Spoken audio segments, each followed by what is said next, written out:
My name is Alice Tibbetts. I live in Windsor, Massachusetts. I'm in the Berkshire Valley region. I'm 12 years old. I am in 7th grade at Bart Charter School. I have a 150-acre piece of land that I've lived there my whole life. I'm neighbors with Polly. I and very much enjoy animals, wildlife, and nature. And I'm Polly Ryan. I live in the Pioneer Valley. I own a 3-acre piece of land in Plainfield.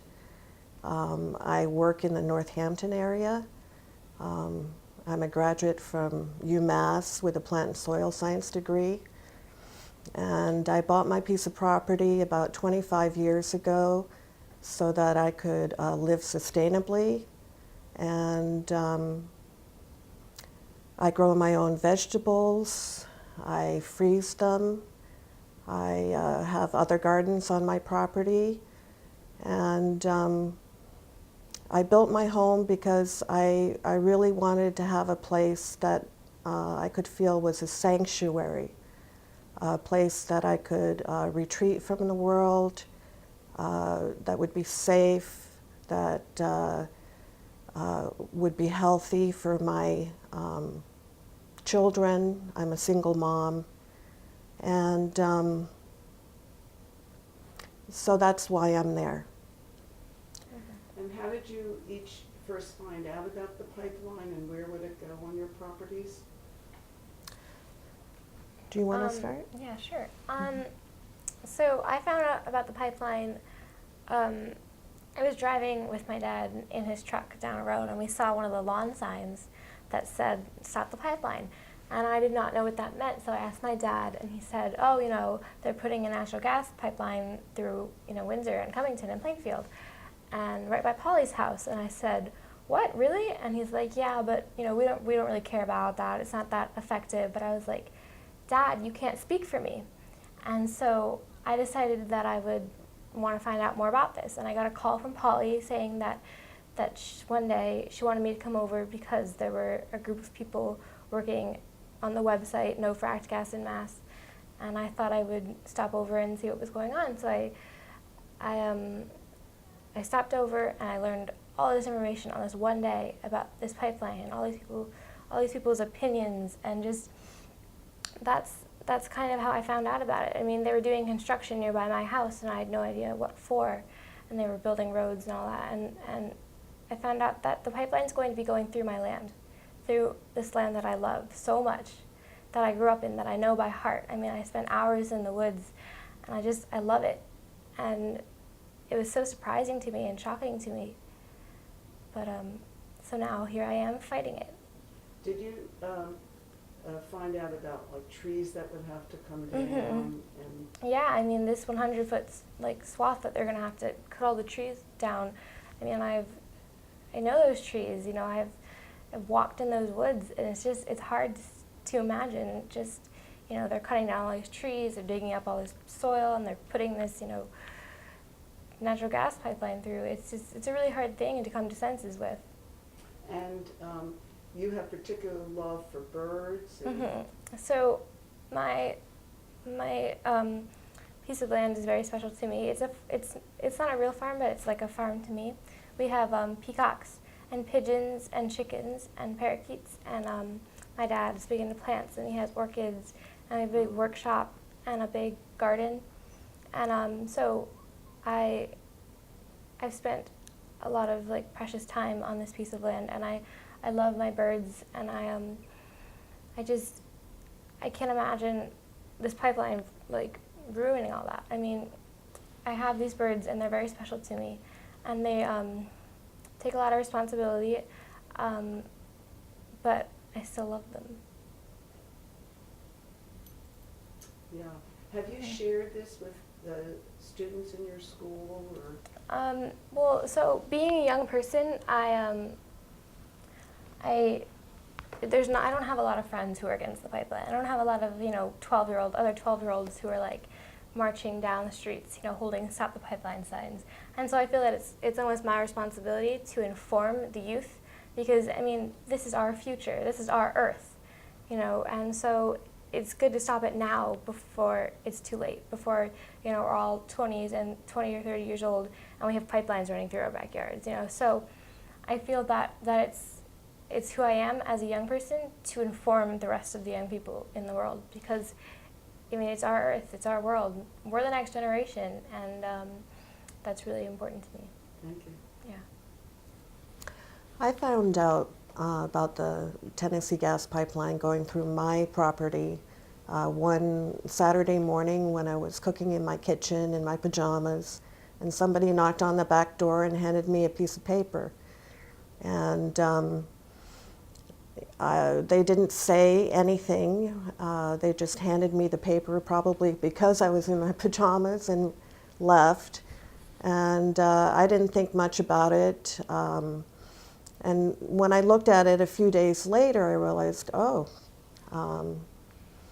somebody wants to survey my land to put a piece of pipeline in. And so I started hearing from the community that this was happening to other people, and that there was concern. And there was a big meeting in Cummington that sort of was set up to educate people about exactly what this would mean and how it would impact them. So I went to that, and How many people would you say were at that meeting? I'd say probably 200. It was quite significant, and I think nearly everyone who went left feeling like, oh my God, this is really something we need to pay attention to and get more educated about, and focus on, because it will really impact our lives. And did people come up with some ideas about what to do, what actions to take, and were you part of any of that? Well, there were a couple people there doing presentations. Rose Wessel, who started the No Frack Gas and Mass website, Katie Eisman, who sort of runs massplan.org, and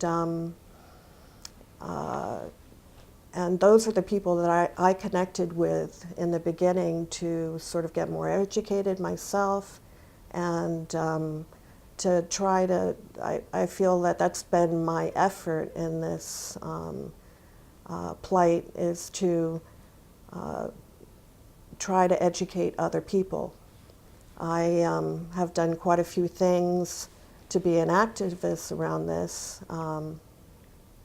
I got involved with a group called the Climate Summer Riders, and they rode along the pipeline this summer, and they were videotaping homeowners or anybody who was concerned about the facts and what was going on. And they stayed in Plainfield for a week, and they helped people write letters about their feelings around this that could be sent to news organizations or to legislatures, and just educate the community in general. I've also, besides being involved in No Frack Gas and Mass, I've written to FERC and commented to them about how this will impact me and what my feelings are around it. And I was involved in the march across the state, and went to Boston, and while I was in Boston I talked to my legislative representatives, and I was also involved in the yard sale that went across the state. And I'm thankful to say that our little town was probably one of the major towns that raised most of the money. And what else have I done? What have you done? Well, I've done several things. The pipeline will affect my land in several ways as well. I mean, I have this huge garden, and I feel that I won't be safe to eat my vegetables anymore. I mean, I'll have, just my air will be less safe. I mean, it'll be more polluted, and like with a compressor station not too far, my silent nights will no longer be silent. This noise will take over my land, and so so what I've done to fight this pipeline is I've also met the climate summer riders, who are very inspirational people. They're all young, which was a big inspiration for me to be, I'm a young person, they're all young people, they're making change. Why don't I make change, So I was also involved in the tag sale. I've sent, several petitions and postcards to FERC and Kinder Morgan, and just like informing my family and my friends, and just, people will ask me, hey Alice, I haven't seen you in a while, what have you been doing? And I'll say, oh, I've been working with, no fracked gas in Mass, you should go on our website and find this out. And I wrote an email to a woman who is a student at Harvard, and she's working to divest Harvard against fossil fuel companies. And I heard her on the radio, and I wrote a letter to her telling what I was doing, telling her I was fighting this pipeline in Massachusetts. And I met with her at Harvard, and we talked about, what she can do to help, what I can do to help her, and just like about our world and our climate in general. And so just informing people and just meeting new people, and just this sense of community has surrounded me, and I've just become I've had this whole other side to me that's just formed itself, and I really love it. And I'd like to elaborate a little bit on how this is going to impact me personally in my land. I, like I said, have 3 acres, and it's mostly open land except for a swath of trees that go at the back of the property, and that conceals the power lines that are behind that. And I actually own the property where the power lines are, and there's an easement for that in there. And the Tennessee Gas Pipeline is going to be to the side of that power line, and they're going to have to cut down all the huge pine trees that are probably a couple hundred years old in order to install the pipeline through the back of my property. And then the pipeline itself will be probably a football and a field and a half away from my house. And this is of great concern for many reasons. First of all, I've learned that the pipelines leak, at best only 4%, but probably more, that they contain noxious chemicals, and most of them you can't smell because they deliberately don't put in an odorant. And so you don't know how much you're breathing in. These chemicals are toluene and benzene, and they're endocrine inhibitors, they're carcinogens, and they're neurotoxins. And we've all are aware of acid rain. Now I'm concerned about toluene rain, and how that'll affect my soil in my garden. And so that's how it's impacted me personally. It's a health issue, it's a safety issue, and it's a financial issue. Financially, because I have a Fannie Mae mortgage, my understanding is that my bank can call in my mortgage the day after the pipeline is installed. And I can't afford to pay my mortgage in its entirety. And in addition to that, my homeowner's insurance will go up because of the liability. And I probably will never be able to sell the the property even because most people are connected with a Fannie Mae mortgage. So that's how it's impacted me personally. But since I've gotten educated about the pipeline, I think that this impact is minor compared to the bigger picture of how this has impacted the whole country, and how fracking is really eating up all our water resources. It is because they need like thousands of gallons of water in order to frack, and they put all these noxious chemicals into the water in order to frack the gas out of the earth, and then that water is ruined forever. It cannot be cleaned up, and on top of that, this natural gas is a great resource for the country. And after getting more educated about the Tennessee gas pipeline, I'm convinced it is going to be exported to Europe. And so it's not for the benefit of just us in the Massachusetts for the few days that we have technically some sort of energy shortage, because in reality it's not real. From what I've learned, it's not really a shortage of energy. It's the way the market works. It's just it costs the people who need to get the gas to make the electricity for us. It costs them more at those times that the demand is greater. And so there are solutions that all of us could take instead of putting in a pipeline, like perhaps paying more for the energy when it's needed and when this demand arises, rather than having this infrastructure go through and do so much devastation and be so polluting. And so those are some of my concerns. Well, so when I was very little, there was a fire. My dad's shop burnt down, and recently my pigeon house burnt down, and I lost about like 30 to 40 birds.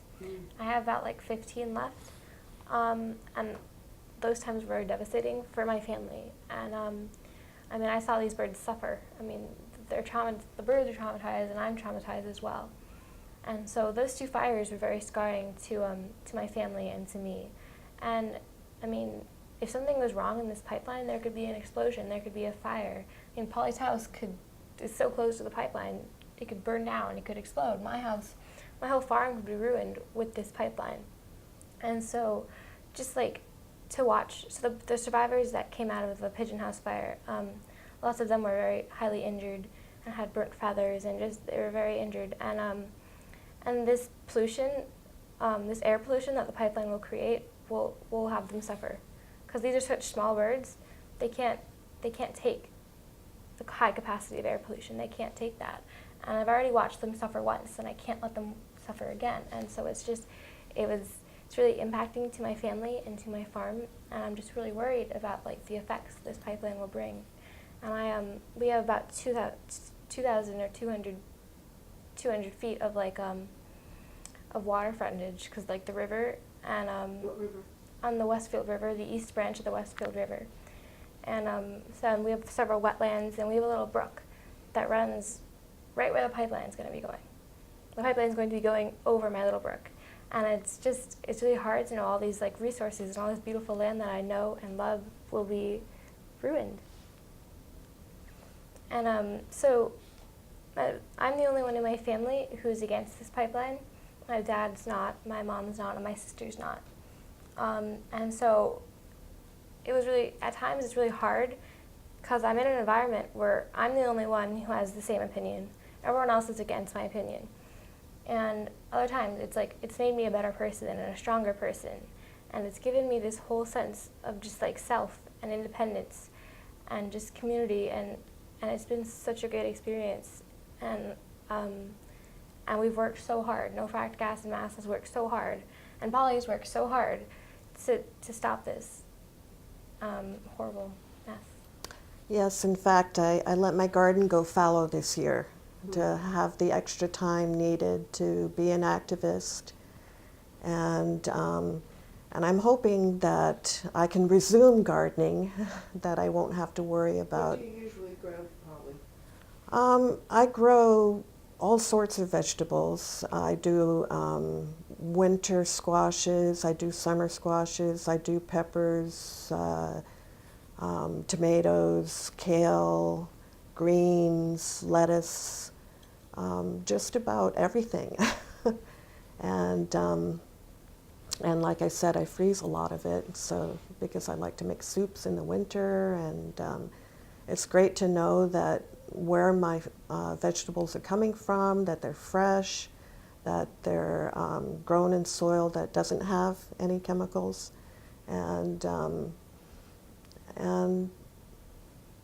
so I've taken a great deal of pride in that, and it means a lot to me. And I have a 16-year-old son, I have a 29-year-old daughter, and I have 2 grandchildren. They're 4 and 5, and they all live with me.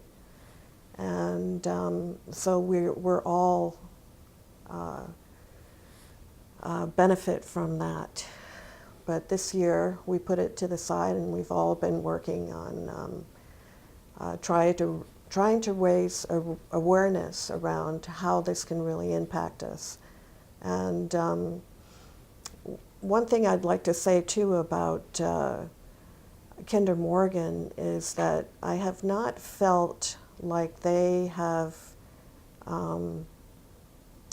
really made any effort to reach out to me in any way, or say what's really going on. And I find that quite offensive and disrespectful. Having to find out what they've done in other parts of the country on my own without them being forthright. The latest news is that they want to install a compressor station in Windsor. And most of the compressor stations that are situated in New York are 20,000 horsepower.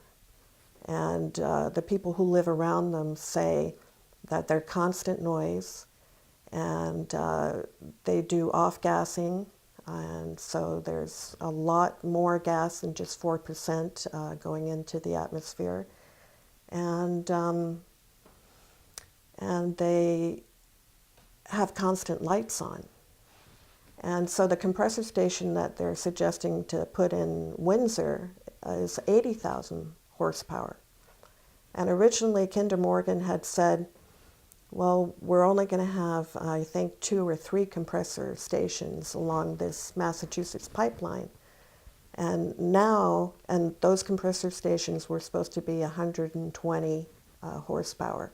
Well, now they want to put in 4 80 horsepower stations along the pipeline, now that they've done the reroute through New Hampshire.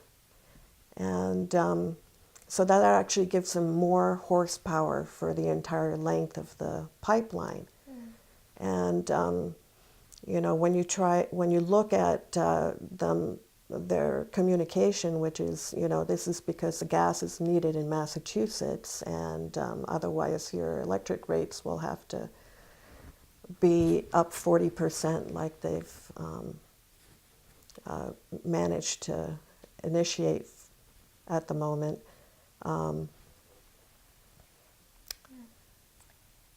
Yeah. So, just to reflect on the whole compressor station thing, I used to spend, you know, several nights outside sleeping, looking at the stars on these silent, beautiful summer nights. And I live in such a beautiful place, And I'm so lucky that I can see stars, and so lucky that I can have those silent, beautiful nights. And, you know, now there's just going to be constant buzzing, constant sounds of, like, they sound like motorcycles. I mean, just, Polly told me it was like, you know, a giant group of motorcycles. You know, that's how loud the compressor station was going to be. And these constant lights, like, what a waste of energy. So that was shocking to hear about the new compressor station. Yeah, and Kinder Morgan themselves have said it could cover something like 70 acres, and whose land is that? Mm-hmm. And how many trees would have to go down for that to happen? And somebody's going to hear it, for sure. Mm-hmm. Yeah. Because it is extremely loud. We know that. It's major machines going 24/7. Right. And that's when, you know, just normal. And what I was saying about how Kinder Morgan operates before is that, you know, they say they're going to put in the pipeline and it's just going to be a few compressor stations. And then in reality, what happens is then more compressor stations are introduced. And if you look at what's happened in the rest of the country, there are pipelines in Pennsylvania where compressor stations are every 20 miles. So, and Kinder Morgan, or the Tennessee Gas Pipeline Company, since they've only sent letters to me. They've never reached out to me. They've never come into my home and talked to me. And I've found out all of this information just by being an activist and learning as much as I can. And so I feel that they are not forthright. I feel that they have a game plan of getting gas to Europe to profit, and that they really don't care about people like myself and Alice, who have worked really hard all our lives to attain what we have. And for me, my property is my only asset. And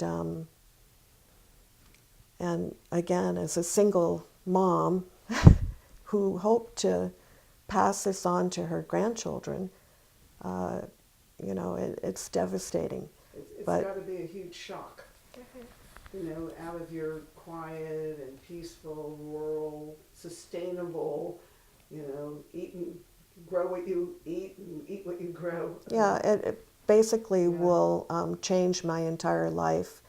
At this point, if the compressor station is going to be a mile from my house, you know, when I originally was thinking about how I could live with it being just a pipeline, being a football and a field and a half away from my house, you know, that would mean that I would just give up growing altogether.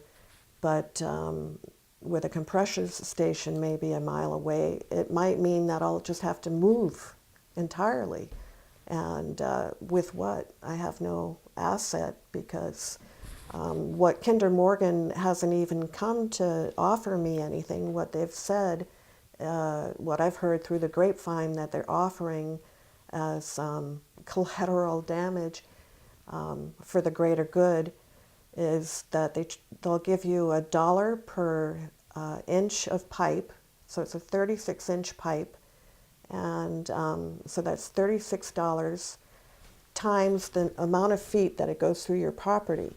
And for me, it's just 50 feet. So that adds up to $1,800. So for $1,800, my entire livelihood, my entire value of why I exist, everything I've worked for, is gone. Yeah, and it's your family. And it's my family. It's your family, it's their future, Mm-hmm. It's your sense of security. It's my sanctuary. Yeah. Yeah. Yeah, both Alice and I attend the West Cummington Church, which is just a mile down the street from my house. We're very much connected with our community, and you know, I know all my neighbors. We're all friends. We all help each other. I'm in that region for that reason, and I can't describe Yeah. what it means Yeah. to lose all that. Yeah. And Well, maybe Alice can elaborate on that. well, yeah. I mean, just I have such a strong and love and connection for the earth in general, but especially for for my home. You know, I hope to be there forever. I mean, I think that after, you know, my parents pass, I'll be living there. I think that's always going to be my home and my life. And I mean, I've been an activist for a little bit, and yeah, it's hard, but it's not. You don't have to devote your whole life to it. I mean, Polly has done a lot, and Rosemary Russell has done a lot. And I mean, I go to school. I go home at 4:30, and you know, I have an hour and a half of homework, and so I don't have a lot of free time to be an activist, but I'm still able to do something. So I think one of the things that turns people down is they think they have to do a lot. You don't have to do a lot to make a difference. I mean, it's good to do a lot. Polly does a lot, and she makes a huge difference. But I mean, it doesn't take hours and hours and hours. It just takes. You can also incorporate some of how you live your life into this activism. Like Alice is doing a science fair project that involves studying how chemicals affect the soil. Yeah. I mean, And so this is one way that she is able to outreach, doing something that she already has to do and still communicate how the Tennessee gas pipeline might affect people and impact them yeah. directly with a science project and how chemicals react in the soil. And I think that you feel like both of you feel you're not alone. You're very No, and with a community that right. has the same values. And like I said, I don't know if I said this before, but this project, this whole thing has evolved way beyond how it just impacts me. How I've seen how it impacts other people in our area, like businesses, orchards that have been orchards for hundreds of years, and Kinder Morgan has no qualms about going through the middle of them and destroying their business. Yeah. And so how it impacts me compared to that is nothing. How it impacts global warming compared to me is nothing. Methane gas over a 100-year period is 35 times stronger a carbon dioxide emission. And so what are we doing? What are we, Yeah. leaving to our children? And Yeah. And it was really nice to hear you say, Alice, how you felt so supported by the climate riders. Yeah. I And mean, they were young people. So you're really not alone. definitely. I mean, Yeah. I'm alone in my family, but I have this whole other community. I mean, so if I was just doing this by myself, I mean, if I was the only one in my community who was against the pipeline, I probably wouldn't get anywhere. I mean, it's just since there's these huge, wonderful group of people who are alongside of me and Polly and everybody who are ready to do whatever it takes, to stop this pipeline. And yeah, I mean, so the Climate Summer Riders were part of like a Better Future project. That's my better future. That's my home. That's my land. That's my earth, man. So it's really great to have that power of being young and of having that support of everybody as well. I think it's important too to recognize also the people in our community, though, that are for the pipeline, like Alice's dad. I don't think he's really for the pipeline. He's more neutral. Yeah. He is interested in getting the facts before he makes a decision, and I respect that. And I feel now at this point in time for this movement, that's what's needed, is to reach out to the people who may be on the fence or even for the pipeline, and to have them really be aware of the full consequence of all this infrastructure coming through and what it will mean to the community. I mean, if Kinder Morgan really has just a 10-year game plan, because that's probably how much natural gas we have that we can expend, and they plan to send it all to Europe, then what happens to all of this infrastructure 10 years from now? It just gets abandoned.